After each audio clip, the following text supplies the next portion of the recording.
Hey guys, Artist Way week 3. It's been a busy week. It's been pretty busy this week. It's been good. It's been fun. This week I'm feeling like I gave myself a lot of stuff to do, but it's all been good and fun stuff. But I definitely felt a bit tired this week. I didn't feel overwhelmed, so I'm glad about that, but I definitely felt like, whoa, I gave myself some challenges this week in terms of just this Artist Way course, doing the 75 hard, going through the emotions of life, and just trying to do it all and have it all and be it all. So that was just kind of the general tone of this week. But the reading for this week and the chapter for this week was really good. Really good. I'm going to talk a lot about the topics that Miss Julia goes through, and there's so much to unpack and so much that has been coming up in my life that is, synchronicity, I guess, in the term, or in the sense that it just really, what she's talking about has really touched on experiences in my life in a very tangible way. So that being said, let's just dive in. Let's just get into it. She starts off strong talking about anger. And she spits facts that I really needed to hear, and she puts it into a perspective that I really needed to hear. This week, by the way, is just all about recovering a sense of power, and it's really interesting her going through talking about anger because a month or so ago, I went through a very big angry angry cycle. I'm calling it divine discontent came into my life. And there was a lot of anger. That's an emotion that actually comes up a lot in my life, is anger. And sometimes I think it's because I'm just a very passionate person. I don't know. I kind of, maybe I chalk it off or chalk it up to me being a passionate person, or I think that my anger is my ego getting involved, or there have been a lot of reasons why I've wondered why anger is coming up, and she puts it in the most beautiful ways as to why we're experiencing anger. The big top level of how she explains why anger comes up is because it's a guide. Anger is a guide pointing you in the direction of where you want to go. And there are so many just quotable excerpts from here that I want to read out and that I just relate to so much. She says, anger is meant to be listened to. It's a map. Anger shows us what our boundaries are. Anger shows us where we want to go. Anger points the way, not just the finger. I love that sentence. What a great sentence. It points the way, not just the finger. Anger is meant to be acted upon. It's not meant to be acted out. Anger points the direction. We're meant to use anger as fuel to take the actions we need to move where our anger points us. Whew. She has a few examples of people who are experiencing anger. And there are examples that I've experienced in my life, especially when I felt like I had something to express and something to share. And I felt anger because I felt like I was being limited, or I wasn't being understood, or I felt like what was being reflected in my reality was not a reflection of what I felt inside of me. And some of her examples really just synopsize it. Whenever you have a thought that like, ooh, I could have done something better, and you get angry over someone else's creativity, which is a block, it's pretty much your anger is letting you know that you should take action on your ideas.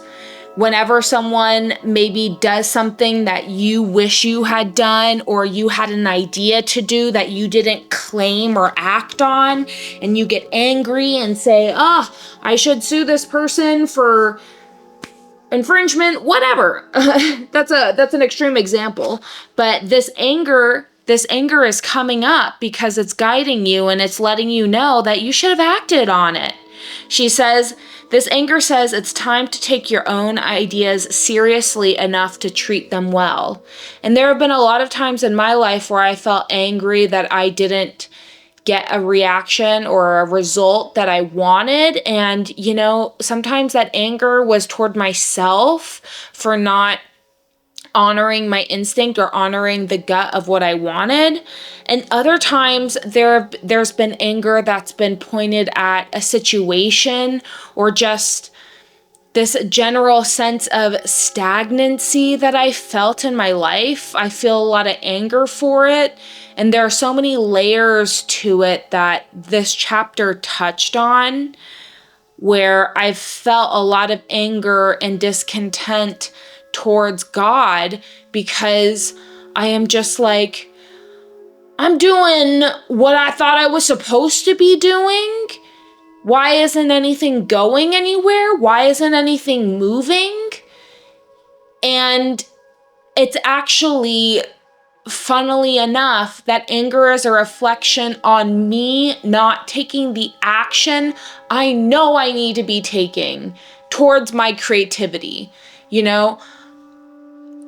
The anger that I feel in this, what I'm calling the great still era of my life, where there hasn't been much movement, even though there's been so much movement.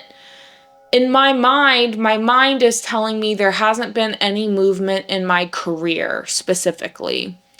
And there have been a lot of times where I've been really angry at God. I've been really angry at situations. I felt like, God, I've just felt like I'm capable of so much. I have so much, and I feel it bursting from me, this potential, this raw magnetic energy.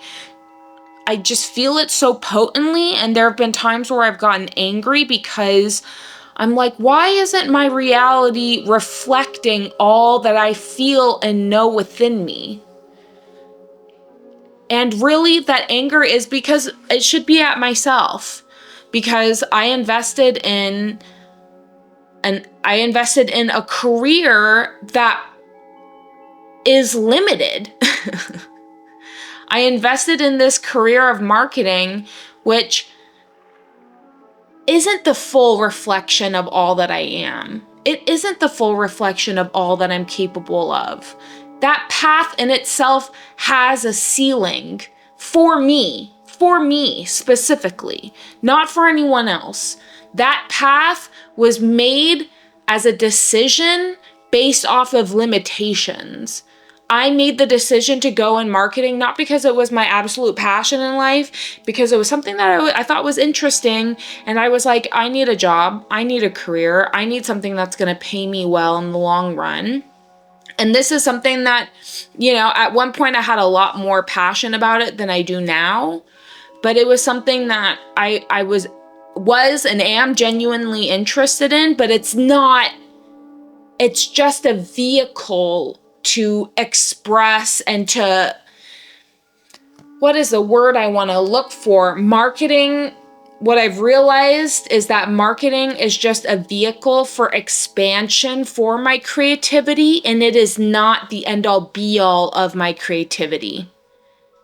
Yes. So I'm so grateful for my opportunities and my learning lessons in marketing, and those are skills that I will be using throughout my life, throughout my future, the way I think about business, the way I create my own business, all of these things, it's information that I'll be using. But the anger that I felt and feel still within me, obviously, because I'm getting heated just talking about it right now.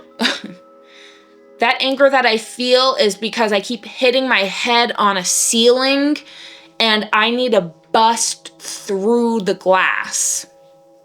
And that's what my anger is telling me. My anger is telling me I am looking in the wrong direction and I need to turn around. I need to get off of this cul-de-sac, this loop, I need to get out from the glass ceiling, so to speak.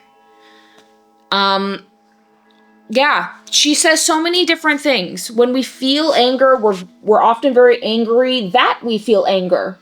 True. Anger tells us that we can't get away with our old life any longer. It tells us that our old life is dying. It tells us we're being reborn, and birthing hurts. The hurt makes us angry. Anger is the firestorm that signals the death of our old life. Anger is the fuel that propels us into our new one. Anger is a tool, not a master. Anger is also our friend. It's not a nice friend, not a gentle friend, but a very loyal friend. It'll always tell us when we've been betrayed. It'll always tell us when we've betrayed ourselves. It will tell us that it's time to act in our best interests. And about a month ago, I had a very extreme episode of anger, and this excerpt perfectly explains the inner sensation of what I was feeling. I was feeling very frustrated and angry in my career, and divine discontent hit me like a truck. And that's what has inspired me to do this Artist Way series, this Artist Way course, this Artist Way recovery. Feeling that divine discontent, I knew I need to move forward. Like, I need to move forward. When we talk about the synchronicities, which we're going to talk about, it just made me, that's the next section. I mean, when I talk about synchronicities, there's been times in my life where, like, I'm open to the synchronicities. You know, Julia, I'll just get into it now. Julia talks about noticing synchronicities in your life. And I am very good at noticing synchronicities. I'm very good at it. And I think over a while, that's been something that I've kind of innately learned.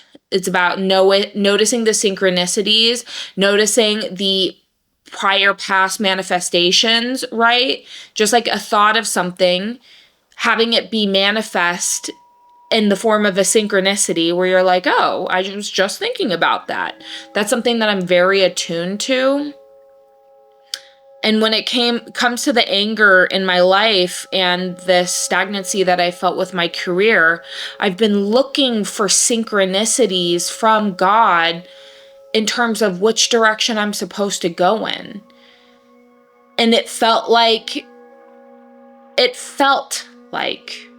not it feels like, because there have been times in the past with a different perspective where it felt like I wasn't receiving synchronicities. I wasn't receiving guidance.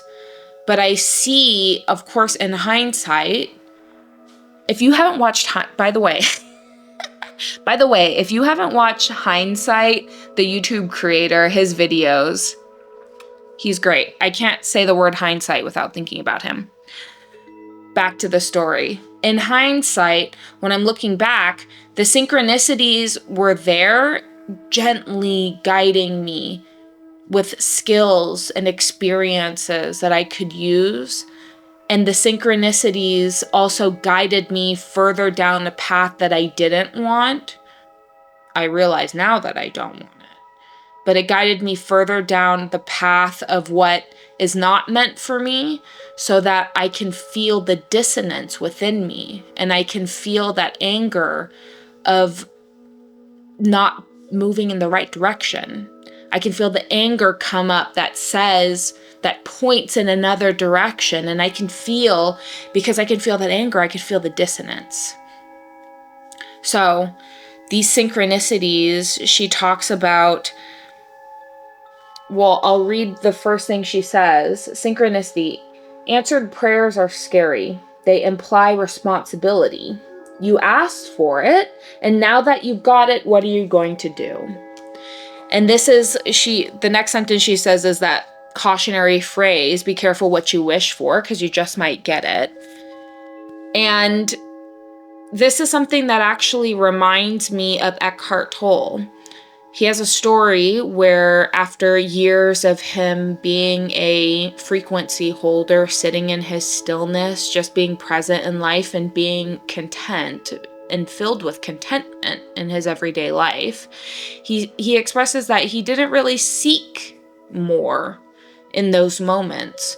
And one time he had an experience beneath a tree, like, and even that in itself is like indicative of the Buddha, having this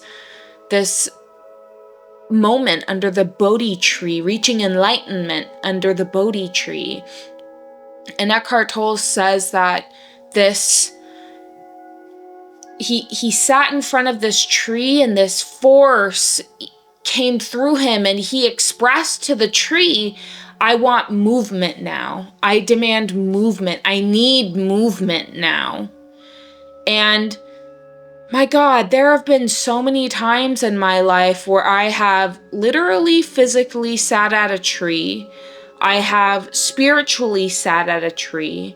I have emotionally, in my times of meditation, sat at that tree and asked God for the same exact thing. And what's so amazing, and what I just think is really the ultimate reflection of just how God is, is I never received, I guess I shouldn't say I never received it, but I should say the movement hasn't come in the way that I expected, or I feel it now coming within, coming through.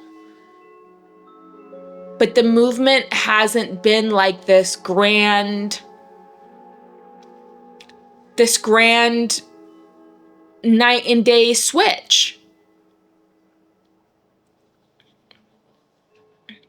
And me expecting a night and day switch is an expectation. It's the thief of joy, right? It's the absolute thief of joy. And it's also just not how God works. Because God does make these changes, and it's always in the present moment. Like, when I set this expectation for myself and I sit at my metaphorical, physical or non-physical Bodhi tree and I beg, I shake my fists and I say, God, like, I want movement. This era of stillness that I feel like I've been in for so long. Firstly, why do I feel like, a question I have to myself is, why do I feel like I need to not be in stillness?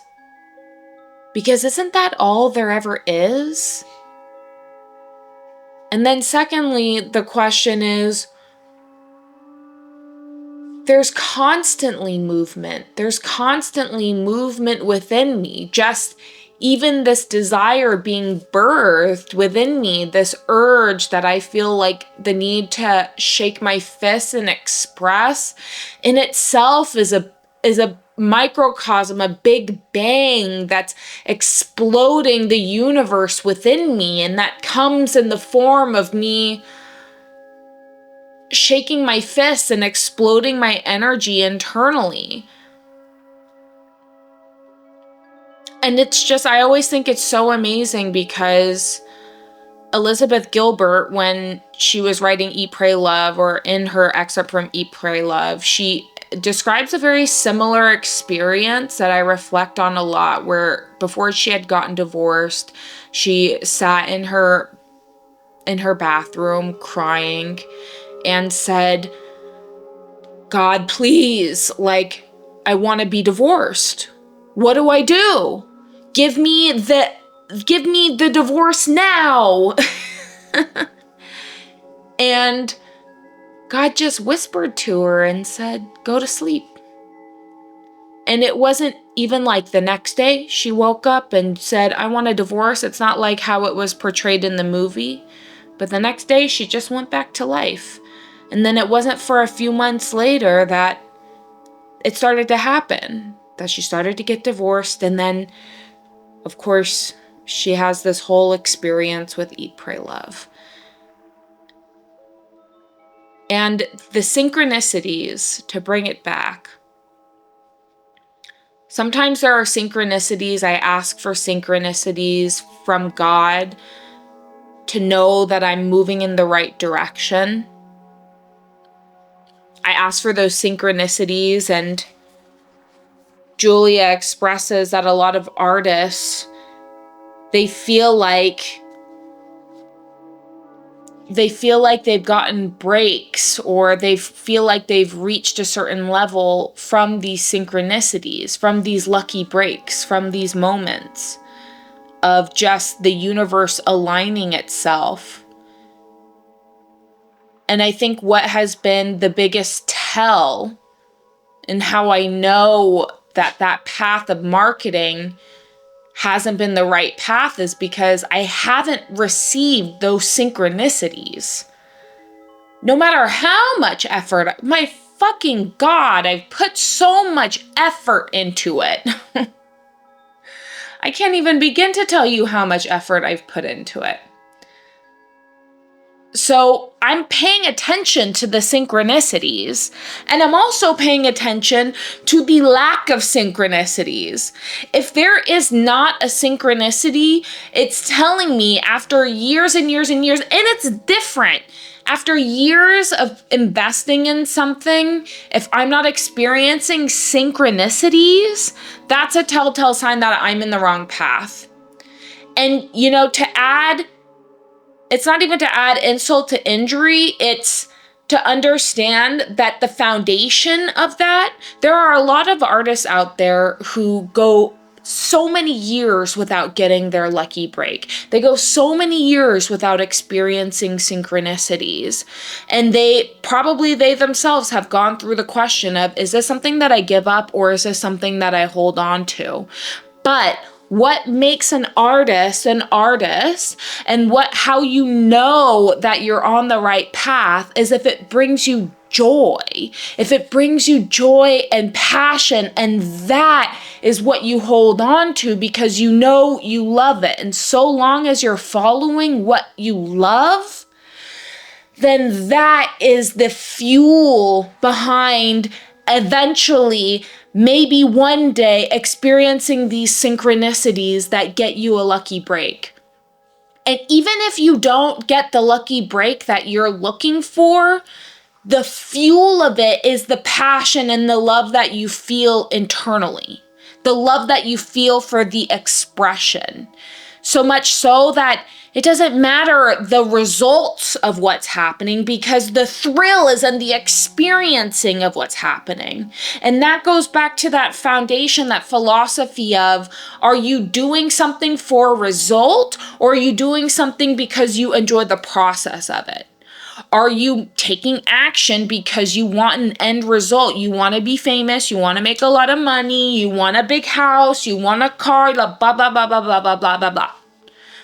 Or do you do it because you tap into joy and that essence of creativity through the process of whatever it is that you're doing? And that's something that I reflect on a lot, because I don't think that's something that I get from marketing. And that's why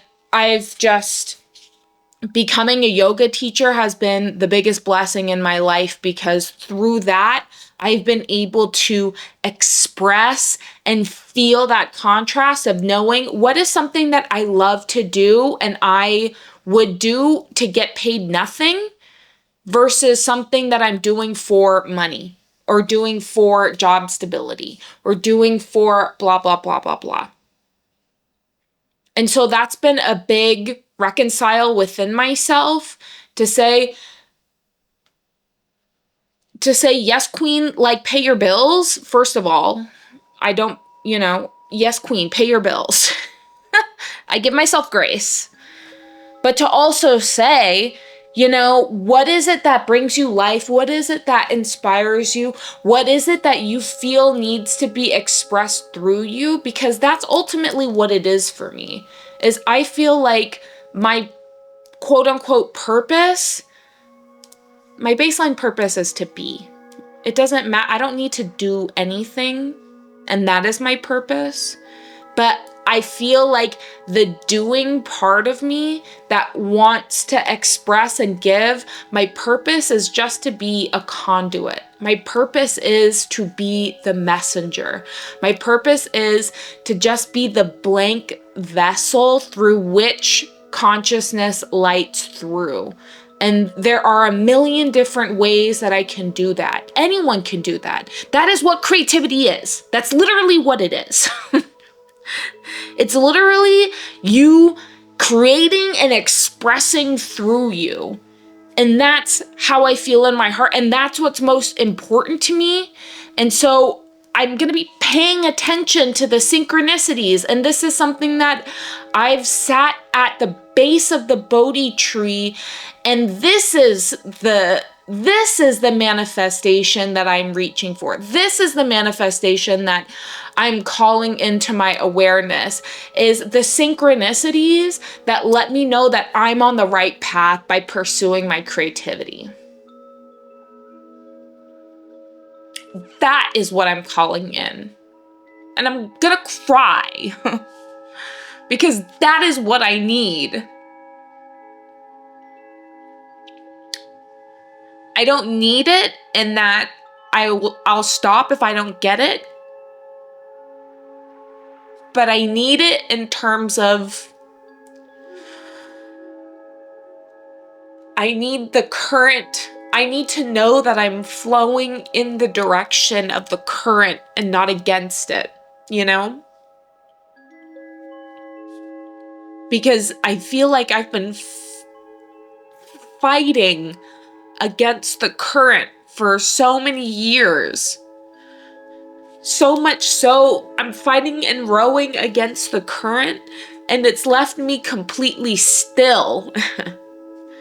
And then I shake my fists at God and say, why is this stillness in my life? And God is just whispering to me to turn the fuck around. To turn around. And so that's what this is for me. That's what this Artist Way course is for me. Is me turning the fuck around and going with the current. And I know that no matter what happens in life, whatever levels of success or not I reach, I know in my soul that I'm always going to be grateful to myself for listening to my joy, for listening to my heart. I don't want these videos to be too long because I'm not editing them. To hard pivot back into the meta of of filming these. I don't want these videos to be too long because I want them to be a reflection point for me in the future. And just like Dochi, I know there's someone out there who could use this, just like Dochi said in hers, and her videos inspired me so much. I know there's someone out there who could use the same, who's going through something that I'm going through, or who could empathize or learn or I don't know, resonate with something that I'm going through. And so, anyways, there's so much to talk about with this. And I have. But let's move on. Something she talks about too in this section is the concept of, of asking, using synchronicities like an experiment, like asking, which is the experiment, and seeing what happens, which is recording the results. And it just made me really reflective of just the philosophy of saying yes in the present moment. And sometimes in my life, I think of when I'm feeling a lot of discontent in my life, I reflect on needing to be more grateful in the present moment. And just like she talks about last week, the doorway to sanity is through the present moment, is through that awareness, it's through attention. And I kind of realize that when I feel discontent in the present moment, I'm actually kind of shitting on God, and I'm kind of shitting on myself, because the present moment is like a manifestation of your past thoughts. And if we think about it just only from the lens of manifestation, if we go and reject any form of manifestation through the present moment, like let's say I'll use an example. Like I don't like that I'm out of gas or something like that. And it's like, well, that's a manifestation of, you having explored so much of the city. So if I'm rejecting the manifestation of me being out of gas, then I'm rejecting the manifestation of me having had all those experiences of running around town. That's a really crappy example. But I think we go through that a lot, where we, in the present moment, and me, myself, I'll speak of myself, like I go through a lot of bouts of dis-ease, where sometimes I just feel like dukkha, suffering, just inherently in the moment. And I don't even know what the fuck I'm sorry about or I'm suffering for. It's like, girl, I need to put it into perspective for myself. Like, girl, what are you complaining about?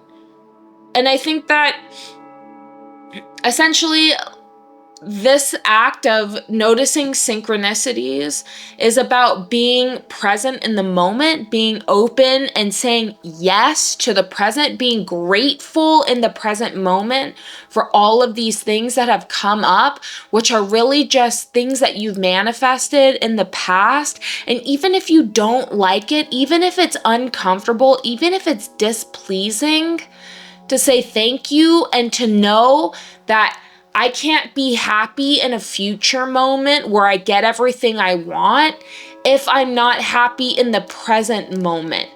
Because that moment where we get everything, or maybe not, it's all one moment, which is now, which is the present. So I tap into all those things that I'm bringing into my life by being present in this moment, in every moment, and being happy and thankful and joyful in this moment. Yes. So much stuff to talk about. I can't get through it all. I really can't. Another big topic she talks about is shame. This shame that we feel. Sometimes creativity itself, artistry itself, is very vulnerable, and it brings shame because we've been taught that from other people that we should feel ashamed for maybe our creativity in itself, or just we should feel ashamed for our being, or all of these different motives for us feeling shame. I don't know if that made any sense. Let me read what she wrote. Shame is a controlling device.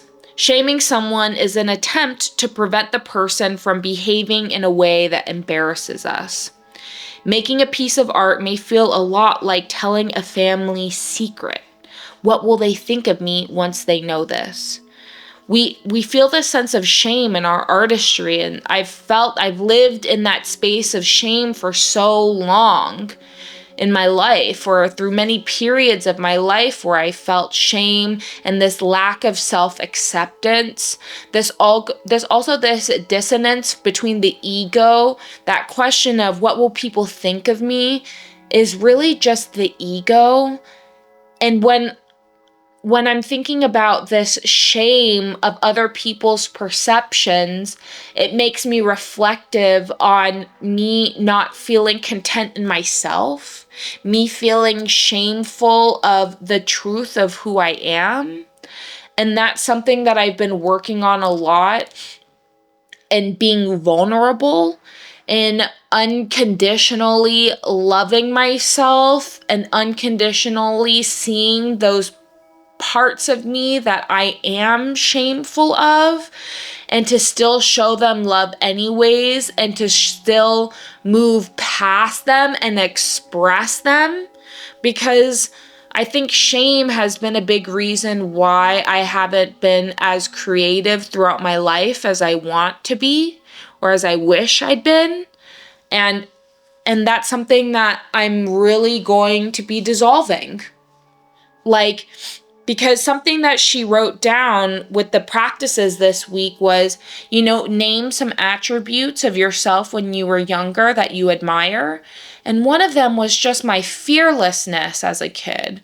No shame, where I just felt free to be who I wanted to be.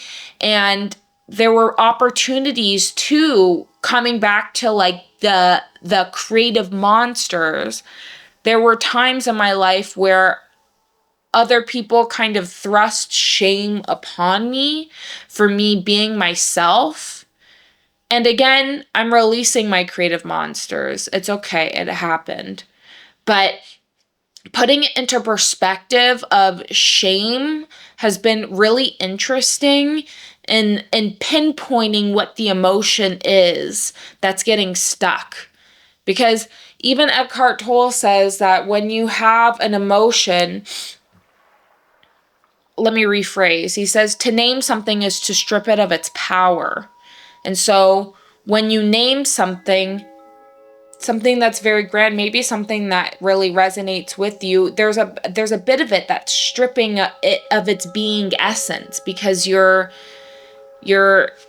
giving it a syntax, you're narrowing it to the pathways of the human condition. And that in itself is a limitation. When we look at something, he often gives practices of looking at something and embracing its being without feeling the need to define it or label it or impose a restriction on it. And the act of naming something inherently does that, because you're giving it a category in your brain, or you're giving it even a language, you're giving it a module. It's pushing conditioning back into you. But it's also very helpful when you are describing unpleasant situations or unpleasant energies that are coming up in your body, because as soon as you name it, as soon as you name shame, it kind of bursts the bubble within you and it lets the fog air out. And so this concept of shame and artistry, and really shame in the artistic process being a mirror, showing other people the reflections of themselves. When other people try to shame you, it is because of the shame that they feel themselves, and it is a reflection. And I love this idea of art being a mirror. And art is that, there's that age-old adage, art is anything that makes you feel something. If it makes you feel nothing, it's not art. Not that I don't necessarily agree with that, But it's kind of like an old adage that some people resonate with, but it's this idea that art is a mirror, creativity is a mirror. And when other people thrust shame upon you, or when you feel shame, it's just a mirror for the world and a mirror for everyone else.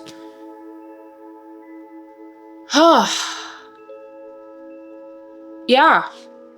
She talks about knowing when to seek the right criticism, because a lot of people will ask for constructive feedback and then experience shame and bring shame into their artistic child's experience.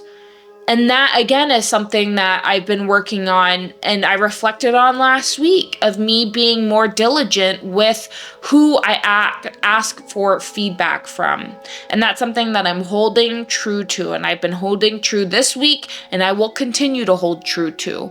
It doesn't matter what anyone else has to say. What matters is what I have to say and how I feel about my expression, and the only benchmark that I use to critique my work, quote unquote, is the sensation that I feel within me and how well my art, my creativity lived up to the emotion that I feel inside.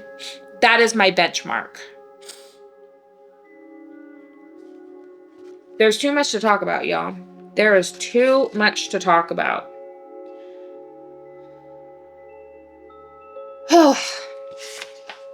She has some suggestions for how to deal with criticism. And something that I love that she pointed out was, she said, pointed criticism, if accurate, often gives the artist an inner sense of relief. It gives them an aha moment.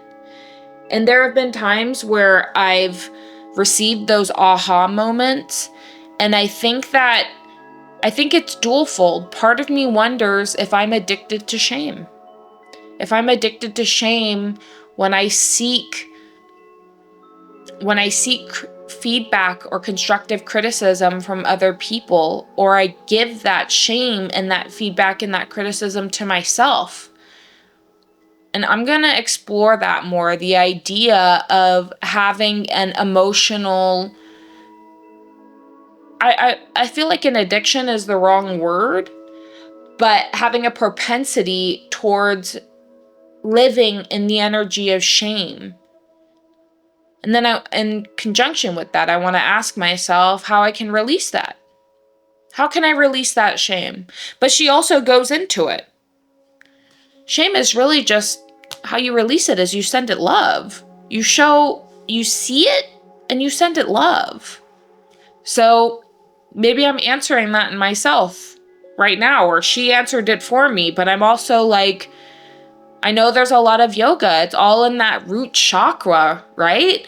Like the sense of shame and moving up through the solar plexus. But that root chakra is a big sense of shame.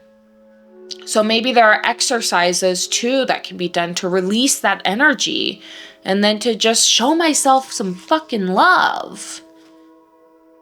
And to notice when shame is coming up, and to notice the thoughts that are sparking shame, like doubt, like she says, as soon as doubt kicks in, it kind of spirals and it becomes this whole thing. And so just don't engage with the thoughts of doubt, just right from the get.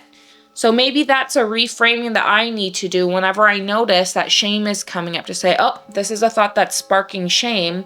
Enough of that thought. Yeah, we'll just kind of wrap up. She talks about detective work. We did some great exercises about your childhood. She talks about growth. Growth isn't linear. It comes in spurts. This week was a really busy week, and I didn't dedicate as much time as I normally would and as I would have liked to all the tasks.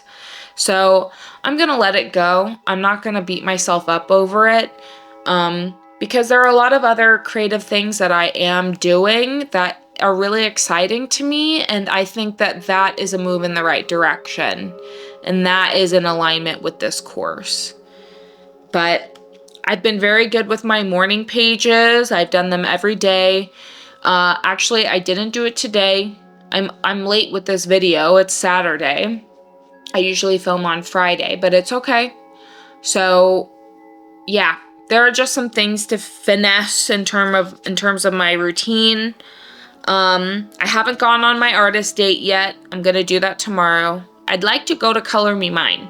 I love Color Me Mine. So I'd like to paint a bowl or something.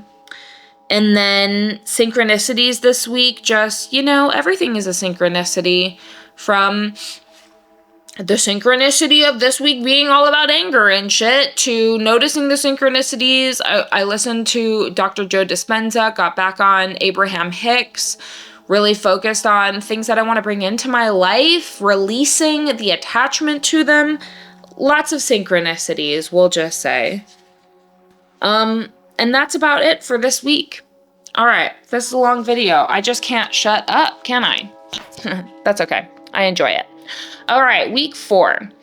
This week may find you grappling with changing self-definition. The essays, tasks, and exercises are designed to catapult you into a productive introspection and integration of new self-awareness. This may be both difficult and extremely exciting for you. Warning, do not skip the tool of reading deprivation. Interesting. I think I've heard about this.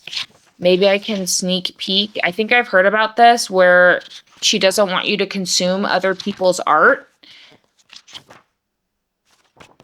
I'm not gonna spoil myself, so I'll just read it. But anyways, see you next week. Love you. Bye.